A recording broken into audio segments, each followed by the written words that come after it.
දැන් අපේ ජීවිත කාලය තුල අපිට කවදාවත් අමතක වෙන්නේ නැති මිනිස් වර්ග තුනක් ඉන්නවා. කවුද මිනිස් වර්ග තුන?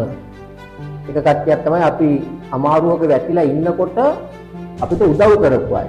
තමන් ගොඩක් ලොකු අමාරුවක වැටිලා ඉන්නකොට තමන්ට උදව් කරන අය අපි මතක තියාගන්න ඕනේ. දෙවෙනි කට්ටිය තමයි අපි අමාරුවක වැටිලා ඉන්න බව දැන අපෙන් දුරස් වෙලා ගියපු අය.